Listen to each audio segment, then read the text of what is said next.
From Boston. Welcome to the Decolonization-in-Progress seminar. This is our last meeting of fall 2021, so a very warm welcome to the last meeting. We will see again in March, some of you. I'm your host and moderator. I'm Jayita Sarkar. I'm an assistant professor here at Boston University's Pardee School of Global Studies, and I am the director of the Global Decolonization Initiative that is hosting this event. Today, we are delighted to host this roundtable on decolonizing the study of Afghanistan. Many of us felt it was a necessary conversation to be had, both in light of the current situation, as well as in the context of the past, that how we have studied this country in the 20th century and how that knowledge has created tropes and limitations, often making it hard to situate Afghanistan that itself sits at the intersections of many cultures and many histories of Central Asia, Middle East, and South Asia. We are joined today on this roundtable by Dr. Wazmah Osman from Temple University, Dr. Timothy Nunan from Frei University, Berlin, Dr. Annika Schmeding from Harvard University, and Dr. Elisabeth Leake from the University of Leeds. So I have given our four speakers the following prompt. What does decolonization of the study of Afghanistan mean to you and your scholarship? And how can we successfully go about it? So before I begin, I give the floor to Dr. Osman. Let me remind our attendees that this meeting is being recorded. So if you do not wish to be recorded, please mute your audio and video functions. Same applies during the Q&A when I'll be requesting you to raise your hand. If you don't wish to be recorded, send us your questions in chat to everyone. So one of us from the organizing side, that's me, or the roundtable side participants, one of them will get to you. Great. So let me begin by introducing our four panelists in the order in which they will speak. We will begin with Dr. Osman, who is an assistant professor at Temple University's Department of Media Studies and Production. She is a faculty affiliate of the Gender, Sexuality, and Women's Studies, as well as the South Asia Center at University of Pennsylvania. She's also a filmmaker, and she is the author of this book published last year in 2020, which is called Television and the Afghan Culture Wars, brought to you by foreigners, warlords, and activists. After Dr. Osman, we will be joined by Dr. Nunan. Timothy Nunan is an assistant professor at the Center for Global History at the Free University of Berlin, where he leads a Volkswagen Foundation Freigeist research group devoted to the history of Islamism during the Cold War. And he is the author of Humanitarian Invasion, Global Development in Cold War Afghanistan, published by Cambridge University Press in 2016. After that, we will have our speaker in this order, that is Dr. Annika Schmeding, who is joining us from a different conference. So Dr. Schmeding, thank you for doing this.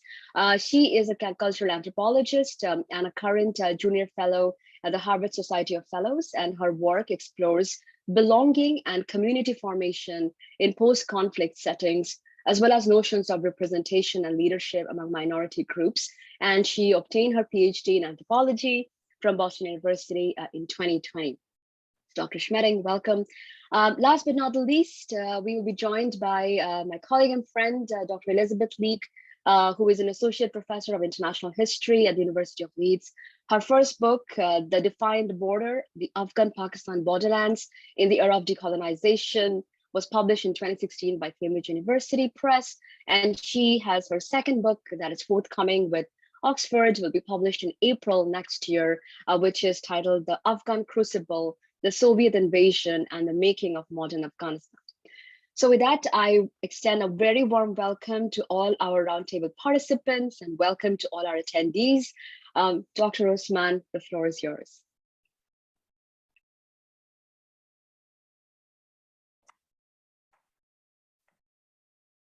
Thank you, Jayita, for hosting this important conversation. I think Afghanistan's been in the news so much, so it's very important these days to think about how knowledge is produced on Afghanistan, and discuss the discourses and its impact on policy as well. What I'm going to do today is highlight some of the key takeaways from my book, Television and the Afghan Culture Wars, in particular in regards to this question of decolonizing, the study of Afghanistan. And I'll start by saying that what motivated me to write the book in the first place had to do in many ways with how knowledge is produced and how to decolonize that. And in particular, I would say that, misrepresentations of people from Afghanistan is ongoing, and that is very much steeped into the history of colonialism. And from Rudyard Kipling to Winston Churchill, what we find is tropes and imagery that portray people of Afghanistan as backwards and savages and stuck in time, oftentimes using those very words. And what that does is it creates a narrative that the people, A, don't really have a history, and B, are incapable of modernizing. And so with my book, I wanted to challenge some of these notions, because between my academic training and also, having grown up partially in Afghanistan, I consider myself Afghan American, because I do remember the pre-war era of Afghanistan. And I know that there's a long history of social movements and movements for women's rights and activism around human rights and all kinds of other democratic institutional building. And so, just to kind of give a little bit of background of how I got interested in this topic in the first place and why I wanted to focus on the media in Afghanistan. So in my book, Television and the Afghan Culture Wars, I demonstrate how the international community's interventions in Afghanistan have resulted in both imperialism as well as yielding positive development projects, including some problematic and misguided ones. The good development projects that I discuss in the book are participatory, they are collaborative, and they're grounds up. The misguided ones, including some women's rights projects and opium crisis management, tend to be top-down and heavy-handed or naive, often blaming individuals instead of larger structures of war, corruption, and poverty. SIGAR, which is the Office of the Special Inspector General for Afghanistan Reconstruction, was mandated in 2008 by the US Congress to provide oversight of US reconstruction expenditures. They have exposed numerous cases of fraud and misappropriation of monies. In the media sector, where I focused most of my ethnographic research on prior to the Taliban takeover, Afghanistan experienced a surge in new media institutions, which produced a robust and vibrant public sphere. Hundreds of free broadcast television and radio stations, a fledgling internet infrastructure, and mobile telephone companies were set up. Most of the funding for the rapid proliferation came from the international donor community. And the international donor community included many nations that had agreed in the Bonn conferences, or what's called the Bonn agreements, to support Afghanistan's nation building. Having poured millions of dollars into media in the Middle East, the US was one of the largest donors. Certainly the US wanted to generate content and ideology through the media that favored them. However, local producers, I found, were mostly able to assert their own creative and political agendas. This is not to say that there are not egregious cases of media censorship and imperialism. There are, or were, most US-funded Afghan television stations were incentivized to portray the US war in Afghanistan in a favorable light. However, I also make the point that it's important to distinguish between the malevolent and the better development projects, because it's in these spaces and gaps that the agency and freedom to deviate from the prescribed script and message can manifest and thrive. So another concept that I introduce, or these two concepts that I introduce in my book, are the imperial gaze and the development gaze. And I do so in order to understand the complexities of the merger between development and imperialism. Indeed, as many scholars have shown, there are two sides of the same coin, with one bringing in the other. And the other problem, of course, is that imperialist agendas oftentimes undermine the altruism and the genuine intentions to, improve situations with development projects. But as I said before, I reiterate the point that it is important to differentiate between the two, because I did analyze and study and interview people who were working with development and nation building projects that did have positive results. The danger with the imperial gaze is also that it has merged the scientific method with governance. This coupling renders weaker countries like Afghanistan as a blank canvas, devoid of any history or culture, thus giving godlike power to technocrats who, with a wave of their wand, can and have entirely remade, transformed, and slashed and burned countries.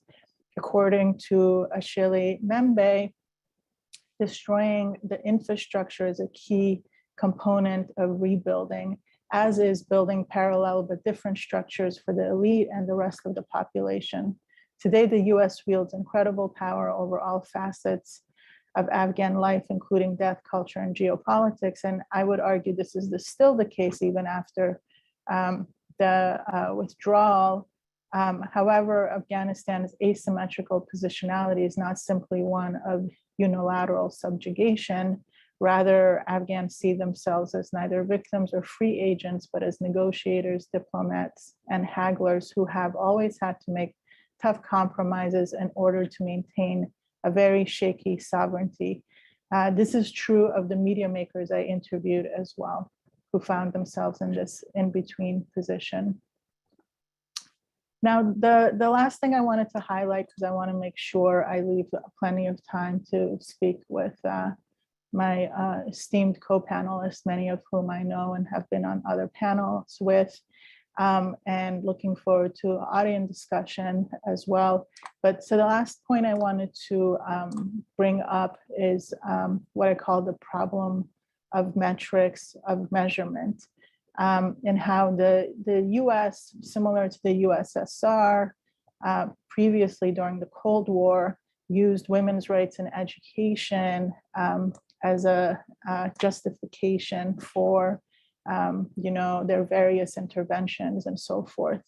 And the problem really arises from the fact that most of the studies conducted and most of the measurements and metrics and statistics are produced within colonial state bodies and institutions, and are not only produced, but oftentimes funded by those same institutions. And so we have to ask the question of the accuracy of those measurements, in particular in regards to human rights, women's rights, and education, which are some of the key trifecta that colonial powers or imperial powers have used in justifying their interventions in the past. And I'll point out a few historical data sets from the PDPA, the People's Democratic Party of Afghanistan, which was the communist government of Afghanistan during the Soviet occupation and prior to that point as well. And then compared with some statistics that have come out during the more recent last 2 decades long war on terror, or the US war in Afghanistan. So the PDPA's rhetoric regarding women's rights, education, and class disparities was very progressive, And the statistics that the party published showing the success of its programs in empowering women, the poor, and ethnic minorities were also quite impressive. Yet upon closer inspection of the PDPA's policies, many of its projects fell short. The Khalq Party instituted an ambitious literacy program. According to Nancy Dupree, quote, by September, the remarkable and improbable figure of 926,000 men and women were enrolled in literacy courses, end quote. For the Khalqis to initiate a large-scale literacy project with incredible results of almost 1 million students enrolled in a matter of a few months was unrealistic, a point that she makes in her article. And the Afghan scholar Parveen Ali Majru concurs that the PDPA's statistics on its own education and literacy programs were highly suspect. And she does so in one of her articles called Afghan Women Between Marxism and Islamic Fundamentalism. Majru illuminates how the communist coup of 1978 was in fact damaging to the progress achieved in prior decades. Once again, SIGAR, the Office of the Special Inspector General for Afghanistan Reconstruction, has also exposed numerous, and this is an office that is a U.S. Congress mandated office, but it has effectively exposed numerous cases of fraud and misappropriation of American taxpayer monies. Some of SIGAR's investigations in the last 2 decades of the U.S. Interventions in Afghanistan have included findings of fraud with the Kabul Bank International Monetary Fund scandal that shut down the bank, and USAID's $216 million project called Promoting Gender Equity in National Priority Programs. The Afghanistan papers, which were a set of 2,000 pages of internal documents from SIGAR obtained by the Washington Post through the FOA, or the Freedom of Information Act, further confirms that fraud and corruption was prevalent in some of the US development projects. In a testimony before the House Foreign Affairs Committee, John Supko, the Special Inspector General himself, said that more than 132 billion of US money spent on development in Afghanistan was marked and marred by, quote, mendacity and hubris. Another quote from the Washington Post Afghanistan papers is, quote, as an example, Supko said US officials have lied in the past about the number of Afghan children enrolled in schools, a key marker of progress touted by the Obama administration, even though they knew that the data was bad. He also said US officials falsely claimed major gains in Afghan life expectancy that were statistically impossible to achieve, end quote.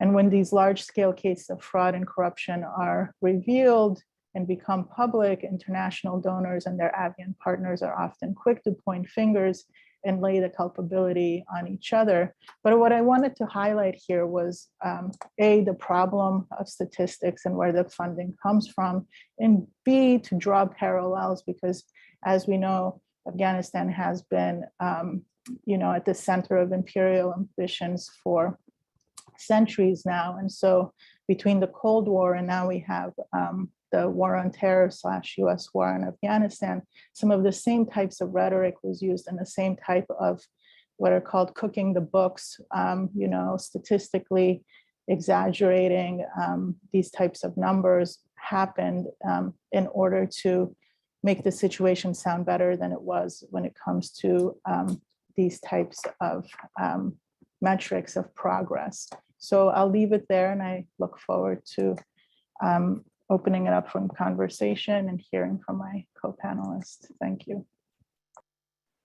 Fantastic. Thank you so much, Dr. Osman.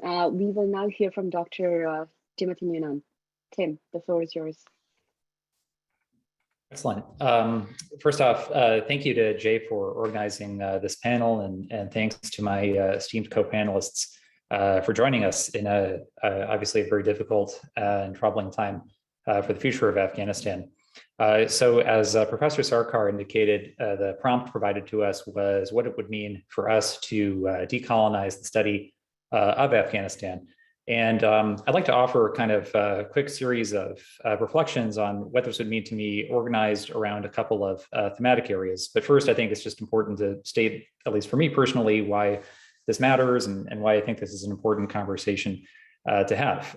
Right now, as Afghanistan is heading into a potentially brutal and catastrophic winter, I think in the American mind and in American media, it is really at the risk of being tossed into a memory hole and kind of forgotten post August 2021, which raises these questions that Wazmah highlighted in her opening remarks. So I think it's really, really critical for us to think about the way that the media is framing things and the ways in which Afghanistan kind of appears in the headlines as an object of geopolitical intrigue, but disappears at other times, even when its population is at the risk of famine. For me, more personally, though, I think one reason why it's important for me to have this conversation is in my own studies and in my own work, I feel like I've learned so much from Afghan intellectuals. Oftentimes in writing on Afghanistan, I think there's a strong tendency on the Great Game or the Cold War or geopolitical competition. And Afghanistan is an object of regional geopolitics. There's a reason why these frameworks are so popular for looking at the history of the country. But in my own reading, especially through Persian sources, I've learned so much from Afghan intellectuals who have reflected on their country's own predicament. And beyond just these themes of geopolitics and kind of high politics, I've learned so much about art, about poetry, literature, and so on. And I think when we talk about, at least for me, when I talk about decolonizing the field, I think it's important to highlight this geopolitical piece, but also to remember that Afghans are people who make music, who make poetry, who make different forms of art, and kind of capturing that human face as well. So just having said those personal remarks at first, I'll try to kind of plant the flag across 4 areas that can maybe set up our conversation in a little under 10 minutes or so. And these thematic areas will be knowledge, the international, sources, and what I call thinking in the world. So what would it mean to decolonize the study of Afghanistan across these 4 areas? Well, if we talk about knowledge, I think that Wazmah has already hit on this point quite extensively. If we talk about decolonizing what it means to study Afghanistan from the point of view of knowledge, we might be talking about the structure of the field. Is there such a thing as Afghanistan studies? Where are its institutional homes? What is the relationship of Afghanistan studies to Middle Eastern studies or South Asian studies? How are Afghans or Afghan diaspora scholars being integrated into the discipline, and so on? How have American and historically Russian and British engagements of the Pashto language, of interpreters, and so on, militarized certain areas of expertise around Afghanistan? And so this is obviously, I think, one thematic area that we need to discuss. In my own work, I focused much on how Soviet area studies traditions have affected the way that Afghanistan is studied. And for me, I originally came to the study of Afghanistan perhaps less so through the lens of British India or through the subcontinent, and more through the history of the Soviet Union and Central Asia. And I think one potential moment of hope or potential direction we can talk about is examining the history of Afghanistan, not just through this traditional sort of South Asia optic, but through multiple different geographic access points, whether through Central Asia, whether in terms of linkages with Iran. In my own work, my own current work, I look a lot at how Afghans thought about decolonization through places such as Vietnam or Lebanon or Eritrea, through Palestine, and so on. So I think reflecting on the way that area studies has historically marginalized and, as Wazmah said, misrepresented Afghanistan, but at the same time thinking about how alternative area studies frameworks or indeed trans-regional area frameworks might offer new knowledge. And here I'm thinking of the work of people like Nivi Manchanda, Shah Mahmoud Hanifi, Martin Bailey, and Ben Hopkins have all kind of gestured in this direction with their work. What do it mean to decolonize Afghan history in terms of the international? Well, here I think there's a lot of work out there, among others, Elisabeth's, well, both of her books now, I think. And here I think we have a question as scholars of how we write Afghanistan into larger histories of decolonization. We're having this conversation within a initiative at BU for the study of decolonization. And yet I think if you ask most people or most scholars when and how or where decolonization happened, I think most answers would probably center around the continent of Africa or the late 1950s and the early 1960s. And I think a big challenge that we face as scholars of Afghanistan is situating the country's political independence in 1919 into these larger histories of decolonization. What or how exactly, or did Afghanistan become independent in 1919? What did it mean to obtain political sovereignty at that moment? How have Afghans and Afghan states related to international organizations, whether the League of Nations, the United Nations, and so on? How has the question of Pashtun self-determination in both Pakistan as well as Afghanistan been filtered through these international organizations? And how did Afghans looking at the self-determination struggles of other nations affect the question of Pashtun or Baluch self-determination, and conversely questions of federalism and multi-ethnicity within Afghanistan itself? And then finally, thinking about, say, socialist groups or Islamist groups. One theme that appears a lot in my research now is that even, say, Islamist groups who identified very strongly with the Islamic Revolution in Iran did not reject the United Nations or did not necessarily reject the non-aligned movement as frameworks for a future Islamic Republic of Afghanistan. Rather, they felt that the international community had abandoned them, had not taken their plight seriously following the Soviet invasion. They pointed to events such as the Israeli invasion of Lebanon in 1982, or the Iraqi invasion of Iran, saying, look, this all shows how these international organizations are a joke. There is no kind of liberal international order for us to join anyway. And so it's our task to reform this. So this question, I think, of how Afghans have thought about international community and how historians both of Afghanistan or of the UN and decolonization write the history of countries like Afghanistan or perhaps Iraq or Ethiopia into these larger histories of decolonization centered on the 60s and 70s is a big question. Thirdly, decolonization in terms of the problem of archives and sources. This is a special problem, I think, that historians in particular face, but obviously our anthropologist colleagues have their own challenges here as well. If we say that Afghanistan or Afghan history has been colonized in some sense, this perhaps implies that there's a colonial archive. But as we know, if you want to write the history of colonial British India, you can go to London and maybe Calcutta and New Delhi and sort of find the archives for this. If we want to write the history of Tanzania or Egypt, similar processes apply. And I think if we want to write the history of Afghanistan, we face immediate questions as to what the archive is and where it is, and for what part of Afghanistan and what kind of asset or resource in Afghanistan. In the course of my own research on the history of development in Afghanistan, writing the history of state farms in Jalalabad in eastern Afghanistan could take you to the former Soviet Union, to Soviet archives of state committees for agricultural development, engaging sources in Russian there. If you want to write the history of forests and rivers in Paktia in eastern Afghanistan, well, then the archival path may take you to Germany. It might take you to archives in Switzerland. You might be engaged in the archives of development experts there as well. Want to write the history of water and dams in Afghanistan? That might take you to the United States. The history of animals in Afghanistan, the history of the Kabul Zoo might also take you to Germany. So I think here we face complex problems about sort of where the archives are. Can Afghans access them, even if we aspire to a more representative or more open field?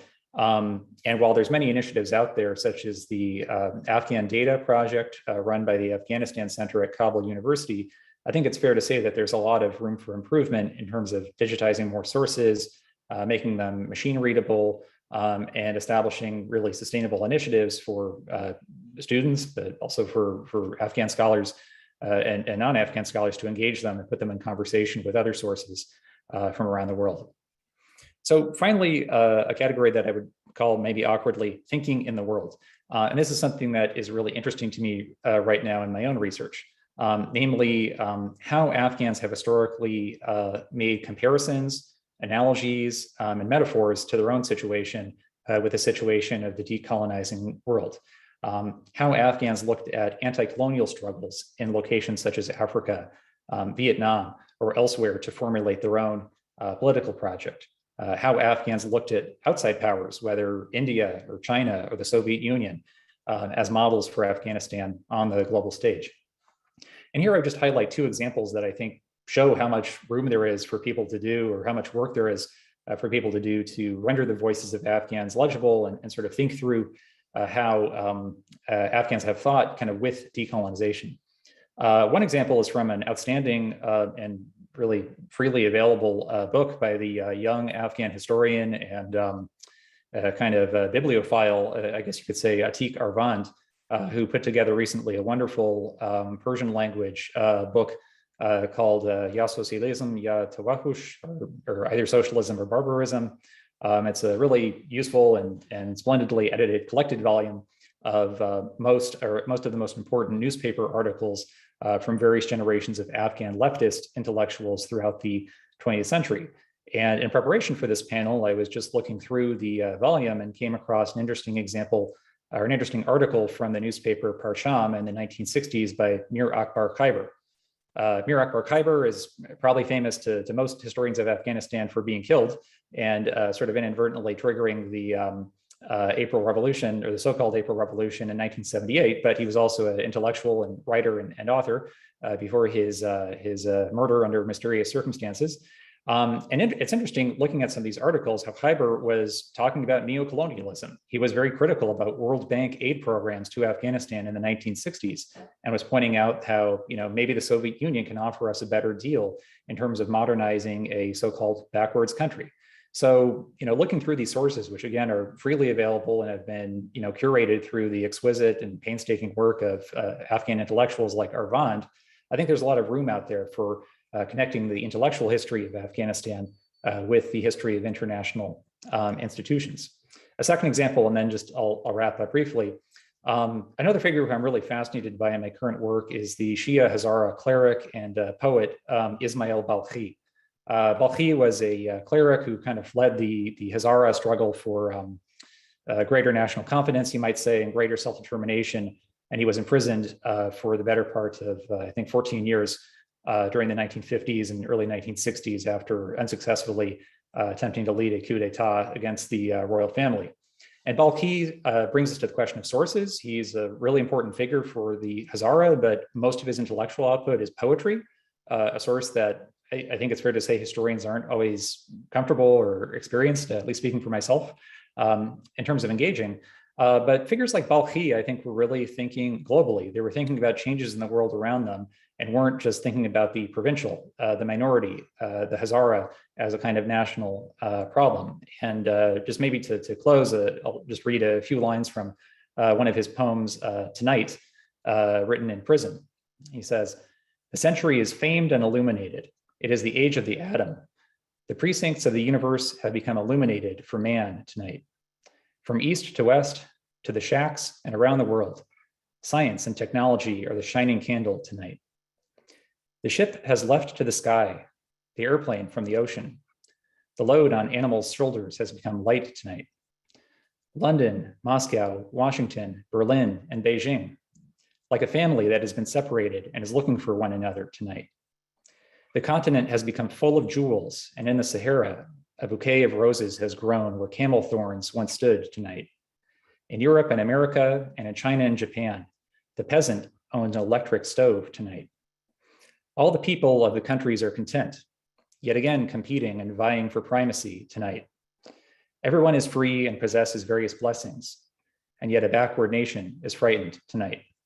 So there's much that I think one can say about Balkhi's poetry, and again, this is a man who published tens of thousands of lines of poetry, so there's really not a problem of documentation. But already here in this poem written in the early 1960s, we see somebody thinking about Afghanistan as a so-called backward nation suffering under an autocracy, and looking to these problems of development. How our people can get these electric stoves? How can we coexist and live in a world in which there are superpowers out there that are much bigger than our own country?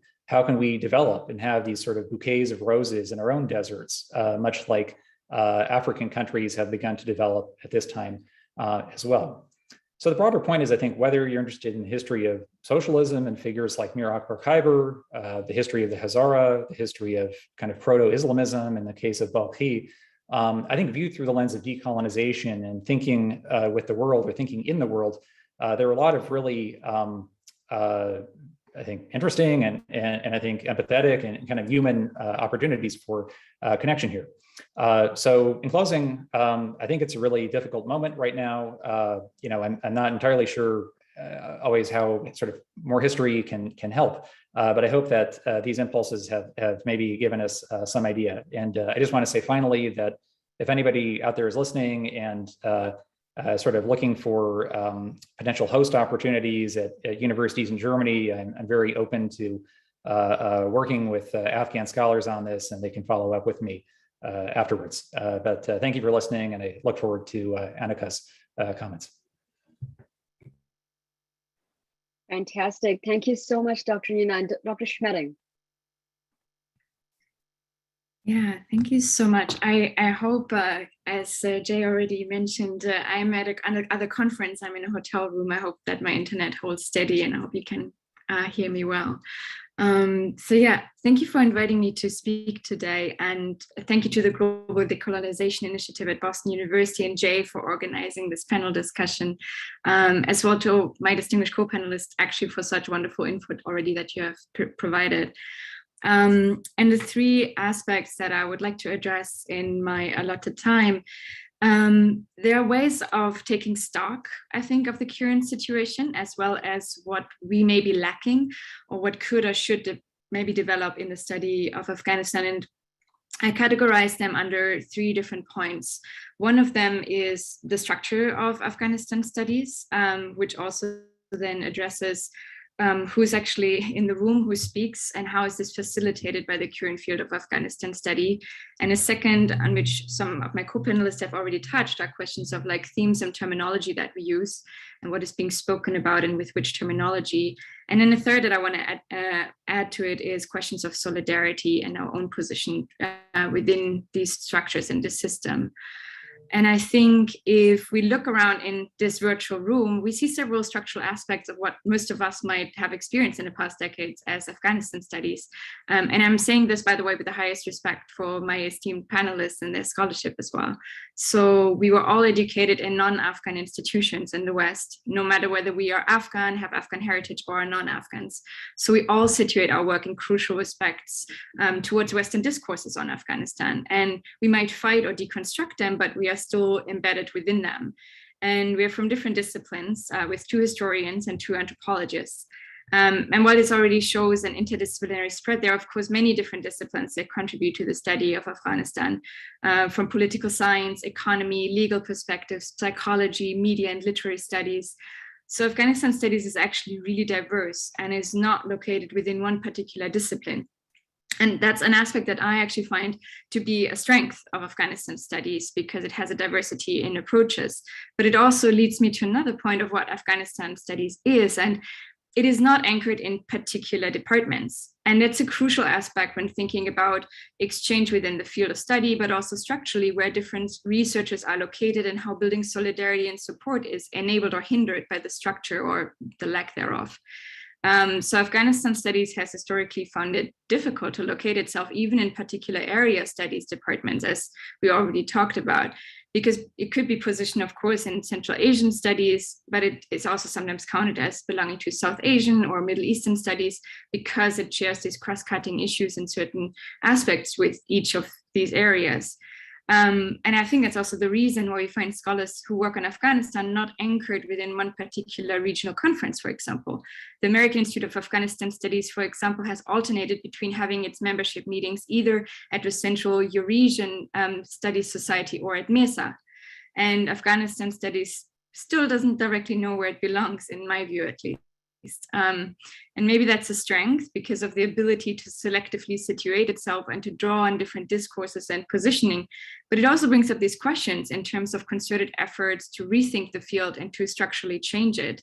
In which venues do we actually come together to rethink our field, for example?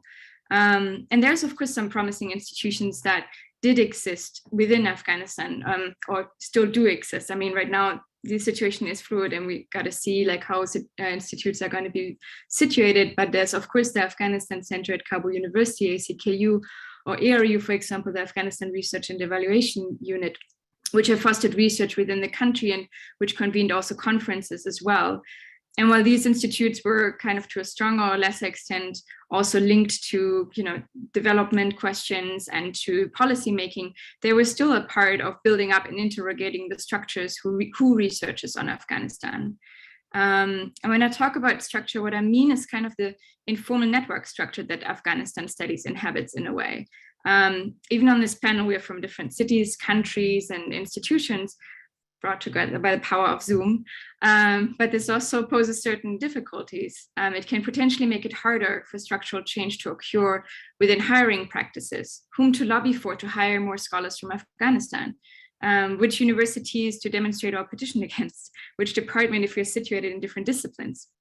So as researchers who work on Afghanistan from a myriad of different vantage points, we need other structures of solidarity, I find, and support also for Afghan colleagues that can support them in their research and career pursuits and publishing. And it's a question that how can we reconfigure the field so that Afghan voices are not added as interlocutors and victims that illustrate case studies, but as colleagues with a critical voice. And this goes both for general career trajectories as well as panels such as this. And I think anthropology is also an interesting discipline to think through that in a sense, because there's been no large-scale teaching of anthropology within Afghan higher education, really. There were individual courses that were available for students, but no structures through which they could pursue PhDs or a career in anthropology within Afghanistan prior to the takeover of the Taliban. So higher education was structured in a way that it befits expectations of the occupying forces and then government supported by Western NATO countries. And I found, for example, the focus of many private universities in Afghanistan's urban centers pretty telling for that, with a focus on economics, political science, English language, and computer skills.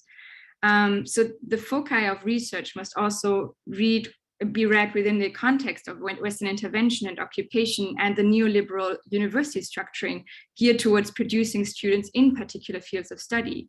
And social science and social science research were secondary in that. So most Afghan anthropologists were educated abroad in the West. Big names definitely of like who worked in the 60s and 70s were, and even the ones who are currently working in Afghanistan.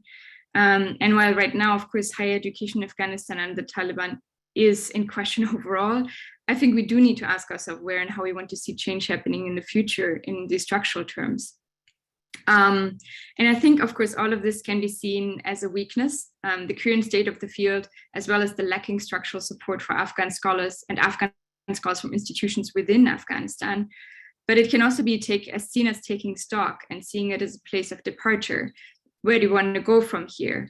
If we want to have a diversity of voices, then we need actively to create those spaces, those alliances and collaborations, and to make space for these voices and to elevate them in the ways that they find beneficial.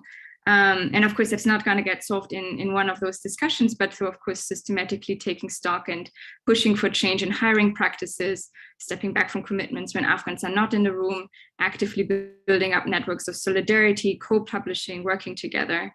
But as other co-panelists have already pointed out, it is not only about who is in the room, but also what is being spoken about and how. And here I want to draw on two short examples, also from my own research. So one of the questions that I find always instructive is to ask ourselves what our blind spots are, what is being talked about and what is not. And one example, of course, is our categories. So why, for example, are there so many studies on ethnicity in Afghanistan? Well, ethnicity, of course, is a salient category of social analysis and one that is also important and interesting to investigate in Afghanistan's context. It is not the only one. And I would argue that studies on crucial aspects of Afghan society are missing because we stay within particular confines of knowledge production that have had salience in how that knowledge could be used also potentially to control and govern.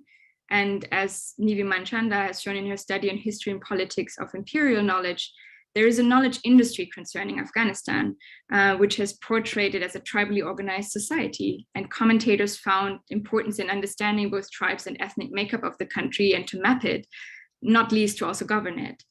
So while there are these certain terms, both in the construction and deconstruction of their use and usefulness, there are other terms that are virtually absent from our vocabulary on Afghanistan. And for me, one of those examples is class. Why do we not have analysis of varying classes and class structures or socioeconomic dynamics within Afghanistan? A lot of literature talks about class implicitly, like about the urban poor in IDP camps or the excesses of the political elite, but it's devoid of theorizing it, which is, by the way, a general problem within the field of Afghanistan studies. Its general lack of contributing to larger frames of theory production, at least in some fields. And this also has to do with where the literature is usually anchored. Most of that literature that focuses on poverty and working class comes from neoliberal humanitarian work and is embedded within the drive to develop Afghanistan with a particular uncritical approach to modernization. So I've yet to see more critical work on the middle and upper middle class habitus that was created by the occupation, for example, with the valorization of English as a language of communication, with the Fulbright scholars creating their own groups and class of people who also fed into the last Qarn-e government upon return to Afghanistan. And I feel that class formation is crucial. It's a cross-cutting issue and we know fairly little yet about it, with exception of some interesting forays. One of the first scholars in whose work I've also seen class even appear in scholarship in Afghanistan was actually distinguished co-panelist Wazmah Osman's book.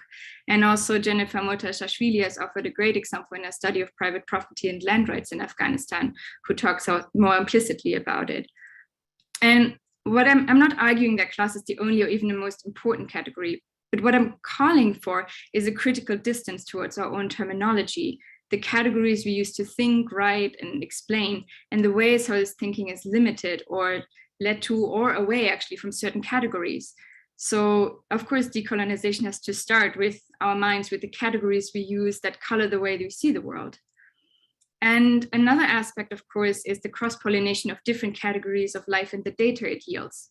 So I actually think that there's already exciting research being done in that field. So for example, I keep thinking in this regard, for example, of Meshkan Masumi's fabulous research on Afghan radio, which uses songs and music to tell Afghanistan's history from a different vantage point that takes into account a different sensorium. And I also think of James Cairns' work on orality and Pashtun poetry and cultural production that explores how these poets comment upon war and ecological degradation. But how to get away from the primacy of texts to include other modes of knowing, sensing, and experiencing. And I believe that access points to use music to talk about history, to analyze dreams within Islamic frames, to discuss community formation or political positioning, or to attend to the various ways that poetry pervades everyday life, those are starting points to open up to kind of a plurality of sources. But they can also perhaps open up to how we present our data and make it accessible. These different access points can potentially provincialize the primacy of nation-state framings and show important transnational linkages, as for example, Meshkan's work does. And another blind spot in the anthropology of Afghanistan, I actually believe have been religious actors. And I will take here an example from my own research on Sufi communities in Afghanistan that I conducted during my PhD research time.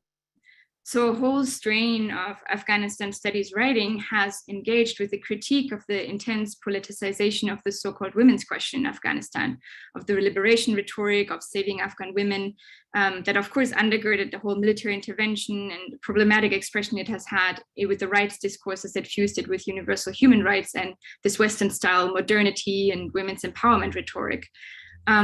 It's an environment in which Afghan women are either categorized as like the oppressed other, lacking any kind of agency, or as a singular success story, possessing kind of like a heroic form of agency. And underpinning this development rhetoric and its translation into practice is the assumption that also somehow presumes Islamic and traditional practices as limiting women's subjective agency. Women are represented as a rather homogeneous group with similar aspirations facing comparable challenges, a calculation in which Islam is treated as a simple tool that is either mobilized to constrain women and their agency, or used to legitimize also particular actions. I mean, we've seen also in development discourses that have started using Islam as a way of like talking for particular women's rights. But women are rarely considered as Muslim actors who contribute to shaping or formulating Islamic practices and discourses. So researchers has of course engaged more critically with gender as a dimension of political and social life in Afghanistan, and attempted to capture the manifold aspects of Afghan women's lives by locating them within their social networks, their gender bending practices, and in conjunction with oral histories that have offered counter narratives. But in most writing on women in Afghanistan, Islam and Islamic cultural traditions are either perceived as a backdrop to the lives of the actors, sometimes kind of unobtrusive, and at other times more patriarchally oppressive, rather than an active dimension of social life that women could also creatively engage with or lead. And I argue that the portrayal of Islamic injunctions and a religiously sanctioned patriarchal system that women either need to endure or fight against encapsulates two aspects of erasure. It narrows Islam to a definition of orthodoxy or tradition that excludes different variants, and it silences women as religious actors in their own right. So by contrast, in some of my research, one of the Sufi communities that I worked with, a Qadiriya Sufi order, women were teaching weekly classes alongside leading zikr circles for women. They were actively teaching a new generation of women to lead religious practices. And for them, Islam was a lived reality that they shaped and shared with each other.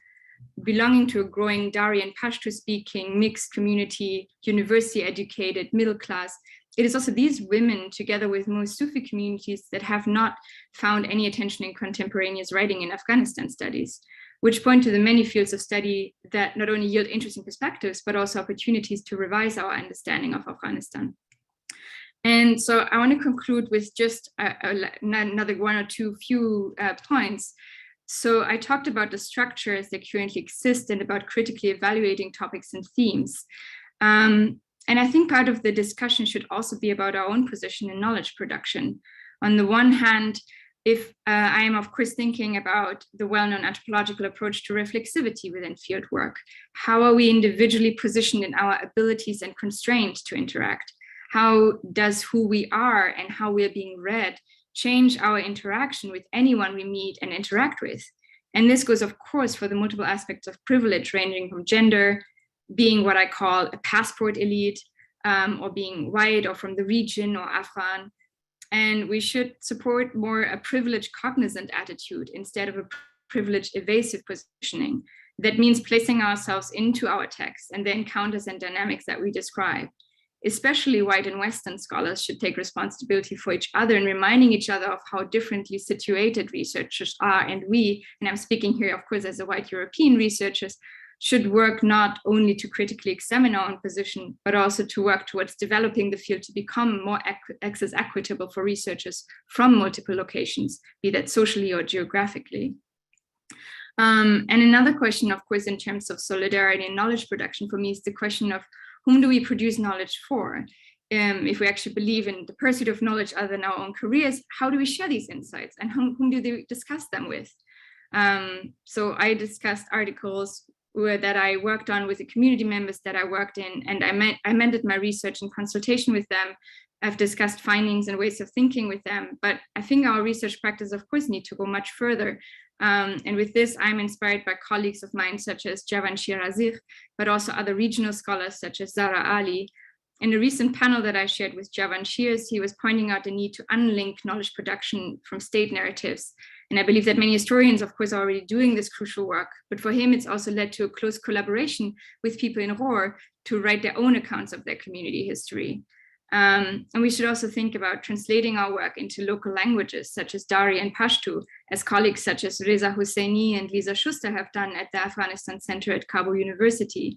But we could also work collaboratively on syllabi and courses on Afghanistan, like Zara Ali has done in Iraq, where she built up gender studies curricula together with Iraqi scholars and activists. So all in all, that was pretty long, but what I wanted to say, I think we just need more initiatives that critically evaluate what and how we teach. And I want to give it thereby to Elisabeth, and I look forward to discussing more with you. Fantastic, truly wonderful. Thank you so much, Dr. Schmeding. Dr. Leake. Great, thank you so much, Annika, that was really fantastic. And actually, thanks to all three of you. This has been really, I think, really intellectually rejuvenating and such an important conversation to have. And actually think, so for kind of following off from Annika's points in particular, I'm going to try to keep my I guess, observations fairly brief. But I think especially kind of these last 2 points about kind of positionality and I guess practice, I think are two points that I've been particularly reflecting on. So I should say, so in terms of the question that Jay set when she very generously invited me and everyone to be involved in this roundtable, to reiterate, so what does decolonization of the study of Afghanistan mean to you and your scholarship? And how can we kind of successfully go about that? I should say, sort of in kind of thinking through some of those ideas, I really thought about scholarship in terms of practice, and I suppose in this respect, academic practice. So in that respect, thinking not only about, I suppose, research on Afghanistan, but also this question of teaching. And I'm going to try to talk about, I think, both of these different issues very briefly. I would say, it was really sort of, this question of positionality is one that I've certainly wrestled with quite a lot, I think, in terms of thinking about my own research. And I suppose where my interests lie, or kind of where I feel like I'm most equipped to sort of comment on issues, and I guess particularly around Afghanistan. And I guess personally speaking, I've more often tended to frame myself as a scholar of kind of global history or international history, rather than, I guess, being as deeply rooted in Afghan studies or studies of Afghanistan. I think partly because of my training. I guess my earlier research really focused on South Asian history, or as Cambridge called it in the UK, world history. And what was really noticeable even for me, I guess, at an early stage too, is the fact that even in the kind of the milieu of South Asian studies, Afghanistan, I think particularly in history, Afghanistan still remains so underrepresented. And I think, you can look just at, I guess, like Annika was saying, I guess the big conferences that I go to, that are often kind of South Asian studies conferences, in Afghanistan very rarely appears, and there'll be maybe that one roundtable or maybe 2 or 3 papers, but but it so rarely appears, even I think in South Asian studies, with which it is often sort of, I guess, associated or affiliated with. So I think that in and of itself has been something that's always been really striking to me, but also has meant then that I suppose that it's made me think really carefully then about the ways in which I kind of equipped to kind of speak to histories of Afghanistan. In my first book, I should say, I was predominantly focusing on histories of South Asia, colonial India, and Pakistan, and then I've moved much more into studying Afghanistan with the second book. So this has been very much a process. I should also say I do not have the language skills that Tim in particular has. So again, in terms of thinking about the ways that I approach the study, it is just slightly different. But I think one of the things, or kind of animating issues for me, is this question and this problem, I think, that Annika in particular really eloquently put about this question of making Afghanistan legible.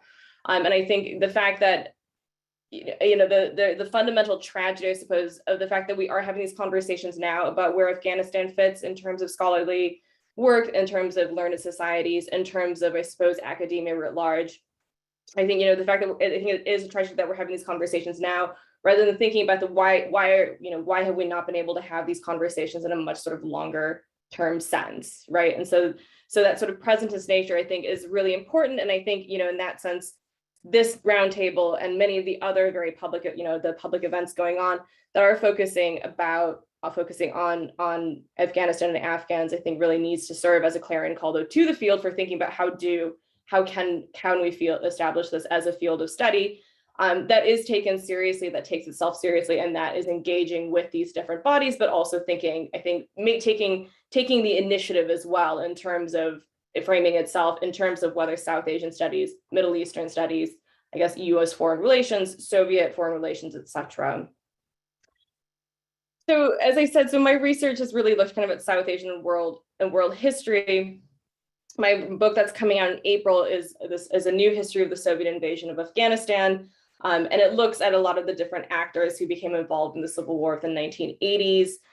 So certainly different Afghan interest groups, the People's Democratic Party of Afghanistan, some of the Islamist groups that Tim has already mentioned, but also then, I guess, international actors as well, whether the United States and Soviet Union, regional players like Pakistan, India, Iran, or China, or international institutions as well, such as the United Nations and the UN High Commission for Refugees. And I think something that I've really tried to think about and work through in my book is thinking firstly about Afghanistan as being an important site for international politics. I think Tim has really articulated that clearly already, but also likewise thinking about Afghans equally as being equally important as actors within the international sphere. And again, so I don't want to kind of get into that in sort of any depth, since Tim's already, I think, really covered that really well. But I think this sort of sense of the ways that Afghanistan has had this fundamentally global history is really important. And obviously, something like Robert Cruise's book, Afghan Modern, has really demonstrated that point so eloquently. And this is something that I've been trying to think about, think through in my own work, though focusing really on events of the 1980s. But I guess there were kind of 2 points with my research then that I thought I would bring up. I guess in terms of thinking about Afghanistan and kind of Afghanistan studies. I think the first one is just thinking about what are the histories that I guess I as a historian or kind of scholars more broadly, what are the histories that we replicate and what histories do we try to disrupt then in telling or kind of writing histories of Afghanistan. And this was something that I thought about with my book, really, I should say largely in thanks to Bob Cruz and kind of some kind of discussions with him. So kind of thinking about my book, this book on the 1980s. In the first iteration, I have this background chapter where I provide this sort of longer historical context to sort of set up some of the sort of intellectual and political and social developments that are really key or crucial before the April 1978 coup that brings the Afghan socialists to power. And in the first iteration, I had, I guess, what I would call kind of a really traditional narrative, starting with the British colonial encounter, talking about the ways that the notion of the tribe as a socio-political unit becomes really central, et cetera, and kind of really replicating some of those narratives about kind of the ways in which British imperial encounters has shaped Afghanistan. And Bob instead kind of created this provocation, and instead he said, what happens and what sort of different histories do we tell if you instead start your history in 1905 with some of the earliest Afghan reform movements, with some of the kind of these secret organizations in which young Afghans really started mobilizing to debate what Afghanistan's political and social future could look like in terms that we would all recognize very much in kind of these modernist socio-political aspirations and kind of debates about what is an Afghan state, what is an Afghan nation, what is the language that we should use for thinking about Afghanistan's future. And I was really taken with this idea, and I followed through on that extremely, I think, really interesting and helpful suggestion in this book. So I started in 1905 rather than with Mount Stuart Elphinstone and his, the account of the Kingdom of Kabul. And I think kind of providing this sort of different lens was really helpful for me in terms of thinking about trying to disrupt some of these longer term histories or kind of reaffirming, but I think in this case, what would have been unintentionally, this kind of, again, this focus on Afghanistan as being tribal, as being just kind of a site of colonial intervention. And I think instead, more along the lines of what Tim has been saying about some of the different ideas and debates emanating from Afghanistan that are not necessarily constrained to those sorts of categories. So I think that's one of the questions I think we need to think about. So, in terms of what sorts of histories we write, and I can't speak as much to some of the social sciences, but what should we replicate and what should we try to disrupt? And kind of how does the sort of context we give in the specific historical context serve to kind of continue specific narratives, but how can we also, I guess, even in kind of more surreptitious ways disrupt that? So that kind of takes me to the second point I wanted to bring up around research, which is this question about the relationship between histories and writing histories and then thinking about the present. I think there's a real tension in some ways for thinking about what is the historian's responsibility for thinking about the present. I think unsurprisingly, Tim, I'm guessing, gets probably the same thing. I get a lot of questions about kind of what I think should happen next in Afghanistan. And I often say I study the past, and my scholarship is very much rooted in the past. So I don't necessarily feel like I'm always, or not always, basically just about ever the best person to kind of make predictions about the future. But I think this also leads to sort of another question, which is what is our, I think there are responsibilities that we have as historians in terms of thinking about, how can we, by looking at the past, inform or kind of help to kind of extend understanding of the present and kind of, I guess, the fundamental messiness of some of the many dynamics and kind of events taking place within Afghanistan at the moment. But I also then think, though, that historians have a responsibility to not always be presentist. So for my book on the 1980s, I think it wasn't necessarily intentional, but it's been really important to me that I entered this project because I was interested in the time period itself, and actually how this project sort of fit on kind of off the back of my first book, which looked at the 1930s to the 1960s. So sort of kind of a continuation of that study of the past, rather than I guess, taking as its provocation, well, how does a study of the 1980s allow us to understand developments in Afghanistan since 2001? And I think in that sense, whilst it's important to think about what our responsibilities are for, I suppose, informing present debates, I think it's also important perhaps not to be too presentist in terms of choosing the historical questions we're asking about Afghanistan. So I think, I think one of the things that we can do and that needs to be done is that, historians in particular need to be asking the same sorts of questions about Afghanistan as they've done for other colonial and post-colonial states. Right. So I guess, a very basic comparison, there's so many books about the Vietnam War, right? Why is it the case that there isn't the same sort of corpus of books about Afghanistan, that there are about the Vietnam War? Or, why aren't there dozens and, hundreds of articles and books, I don't know, about, different forms of Afghan anti-colonialism as there are for India, for example. So I think in that sense, it's important for scholars to be asking the same questions about Afghanistan as they have done for these other colonies, other post-colonial states. And in that sense too, and I think, and using that work then to think about and kind of appreciate and kind of, I guess, really confront the diversity and complexity of the past, as well as the present, rather than just, I think in particular, kind of moving away from this sort of geopolitical lens, as Tim mentioned.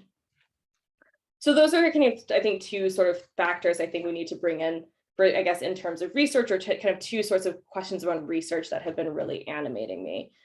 I want to just turn briefly then as well into the question of teaching, because I actually think that's also one of the really key areas in which there are opportunities, I guess, for decolonizing the study of Afghanistan, which is just, I guess, at the most basic level, making sure that students understand Afghanistan's history and in not in potted ways.